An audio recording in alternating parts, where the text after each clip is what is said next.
It wasn't an invasion, it wasn't a war, and officially, it never happened. There was no declaration, no press conference, no headlines prepared in advance.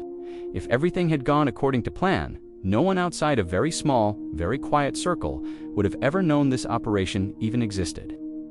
But something went wrong, and when it failed, the silence around it became louder than any explosion. It began quietly, not with soldiers storming beaches, but with meetings, rooms without windows, phones left outside the door, names that were never written down. The plan wasn't to conquer a country, it was to change the direction of one, fast, clean, invisible. The goal was simple, no long, messy occupation. No official fingerprints left behind. Just a single moment where power would shift and the world would wake up to a new reality already in place. The target country was already under immense pressure. Its economy was teetering on the edge of collapse. Its people were deeply divided. Its future felt completely uncertain. From the outside, it looked fragile, and as we know, fragile systems often attract bold ideas. Those involved in planning this believed that timing was everything. They were convinced that if the move was quick enough, resistance wouldn't have time to organize, that sheer confusion would do most of the work for them, that the final outcome would feel inevitable. History, after all, is filled with these moments where control changes hands before anyone really understands what's happening. This was meant to be one of those moments, but this wasn't a movie. There were no guarantees, there was no reset button, and there was no certainty that the people making these high-stakes decisions truly understood the ground they were about to step on. The entire operation relied on absolute precision. Every single step depended on the one that came before it. Every message had to arrive exactly on time. Every person had to be exactly where they were supposed to be at the exact right moment. If just one link in that chain failed, everything would unravel. And here's the critical part. No one planned for failure.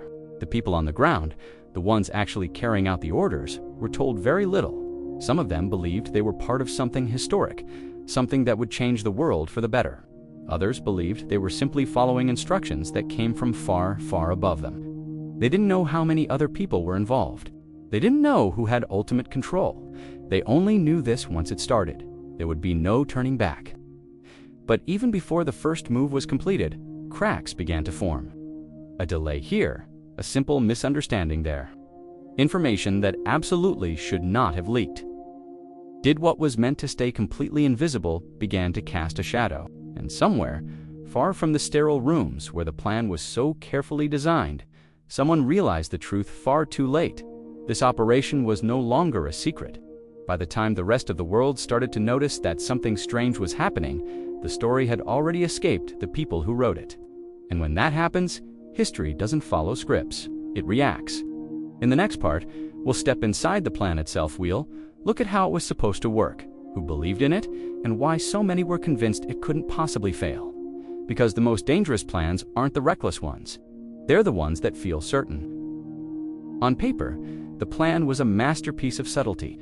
No massive armies, no public declarations of war, just a delicate chain reaction, a sequence of events designed to trigger one another. If the first domino fell, the rest were meant to follow automatically. That was the theory, at least. The entire operation was built around one core principle: plausible deniability. No official uniforms, no national flags, no direct chains of command that could be traced back. Every single detail was crafted so that if anyone asked questions later, the answer would be a simple, unwavering, "We had nothing to do with it." The concept was brilliantly simple. A small, elite group would slip in unnoticed. They would secure a few key locations, just enough to start a ripple. Their actions were meant to trigger internal momentum, to set a fire that would then be fueled by the country's own fractures. The planners believed that once the process began, the system would tear itself apart from the inside. They were counting on it. This belief was based on a critical assumption that the target was already hollow, that years of internal pressure had eroded loyalty, that any resistance would be symbolic, a final, futile gesture before the inevitable collapse. History seemed to support this. They had seen similar systems crumble before, under far less pressure. But history has a mischievous habit of repeating itself with a twist. The one thing the planners critically underestimated was context. Years of isolation hadn't just weakened the country, They had fundamentally changed how information moved. Economic sanctions hadn't just created hardship, they had reshaped the very definition of loyalty. And fear-adib, genuine fear, had forged a different kind of unity. It wasn't loyalty to the leadership they were seeing, but a fierce resistance to outsiders trying to dictate their future. This was a detail the elegant plan had completely missed. Communication was the operation's absolute lifeline. Encrypted messages, burner phones, and strict, unforgiving schedules were the pillars holding everything up. Every instruction was timed down to the minute, sometimes even to the second. There was absolutely no room for improvisation. If one piece was late, the entire structure could wobble. But reality doesn't care about timelines. A sudden storm delayed movement, a key local contact vanished without a trace. A critical signal arrived hours late, and another never arrived at all. Each delay felt insignificant on its own, like a tiny crack. But together, they began to spiderweb, compounding into a serious problem. Some of the operators on the ground started to feel it, a subtle unease, a creeping sensation that the ground beneath their feet was nearly as solid as they'd been promised. Quiet questions began to surface. Who was really backing this mission? How much support could they count on if things went sideways? What was the exit strategy if the plan stalled instead of accelerating? Those questions were met with silence. In an operation like this, uncertainty was a poison, and hesitation was a luxury they couldn't afford. The mission had to move forward. Meanwhile, on the other side, something completely unexpected was happening. The system they were targeting wasn't blind, it wasn't deaf, and it was far from unprepared. Information was flowing, just not through the official channels the planners had monitored. It was moving through people. Rumors were traveling faster than encrypted instructions. Whispers reached places they were never supposed to go. And once that kind of awareness spreads, the cloak of invisibility simply vanishes. By the time the operation reached its most critical phase, it was already exposed. Not publicly, not in the headlines, but internally, where it mattered most. And that's often far worse. Because when a plan is discovered before it even unfolds, it doesn't fail with a bang. It fails quietly, piece by agonizing piece. In the next part, we'll dive into the exact moment everything shifted when precise control turned into chaos.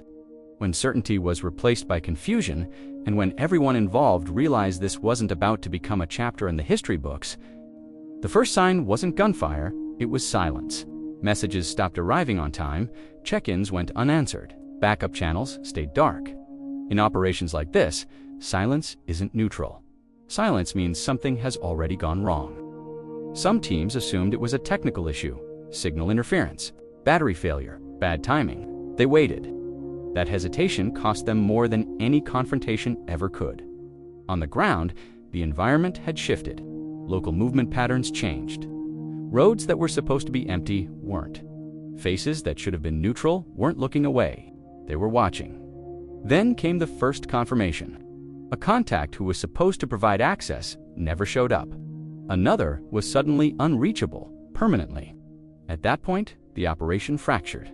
Not officially, not openly, but psychologically. Once people stop believing the plan is under control, they stop acting like parts of a system. They start acting like individuals, and individuals make survival decisions. Some tried to improvise, changing routes, breaking protocol, attempting to blend in. But improvisation was never part of the design. The plan required precision, not creativity. Others froze, waiting for instructions that would never come. Hoping silence meant delay, not exposure. But exposure had already happened, just not in the way they expected. Instead of a dramatic confrontation, the response was methodical. Checkpoints appeared quietly. Movements were tracked, not chased. Arrests happened without announcements. No headlines, no chaos, just containment. The most dangerous realization came too late. There would be no rescue, no escalation, no last-minute support, no visible intervention from anyone who could be publicly linked, because acknowledging failure would mean acknowledging involvement, and that line would never be crossed. Some participants understood this immediately. Others refused to accept it. They kept waiting for the moment the plan would activate. It never did. What followed wasn't a collapse. It was a slow shutdown, piece by piece, person by person. The operation didn't end in a single night. It ended in a series of quiet disappearances, denials, and unanswered questions. And the most unsettling part, most of the world never noticed. There were no official statements, no confirmations, only fragments, leaked documents, testimonies, contradictions. Enough to suggest something happened, not enough to fully explain it. In the final part, we'll look at what this operation really achieved, who paid the price, and why. Years later, it's still studied not as a victory or defeat, but as a lesson in limits. Years later, the operation still has no official name.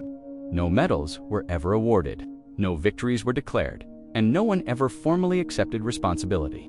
On paper, it never really happened, and yet its consequences are undeniably real. What was achieved wasn't control, it was exposure, not of the target, but of the method itself. The core assumption was that influence could be manufactured quietly, that pressure could be applied without leaving any fingerprints, and that complex political realities could be instantly reshaped by speed and surprise. But they couldn't. The operation failed, not just because of the resistance it faced, but because it fundamentally underestimated visibility. In our hyper-connected modern world, secrecy doesn't just disappear in a sudden flash. It leaks. It seeps out through suspicious timing, through unusual patterns, through behavior that just doesn't quite match the official story being told. And once something leaks, it no longer needs absolute proof to be neutralized. All it needs is attention. For those involved on the ground, the price was deeply personal. Some spent years detained in foreign prisons. Some simply vanished into a legal limbo, their fates uncertain. Others returned home quietly, carrying consequences that no official report would ever list. They weren't officially abandoned, that would require acknowledging them in the first place.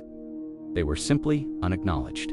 For the architects of the operation, the lesson was structural. Large-scale influence operations don't fail loudly anymore, with big explosions and dramatic headlines. They fail quietly. They don't collapse, they dissolve. And when they do, they leave behind a dangerous illusion that nothing happened at all. But something did happen. The limits of power were exposed. Not just the limits of raw power, but of control. Control over the narrative, control over the outcome, and control over the vast distance between the planning rooms and the harsh reality on the ground. This is precisely why this story still matters so much today. Not because it changed a country, but because it fundamentally changed how these kinds of operations are imagined and planned. What once relied entirely on secrecy now has to be designed to survive intense public scrutiny. What used to depend on silence and deniability now instantly creates suspicion. And that brings us to the final haunting paradox. The operation that was designed from the very beginning to be completely invisible became a powerful warning, precisely because it almost was. It proves that sometimes the most important stories aren't the ones you find in official records or history books. They're the ones everyone quietly agrees not to talk about. Thanks for watching. If this story made you think, consider subscribing for more deep dives into the hidden narratives that shape our world.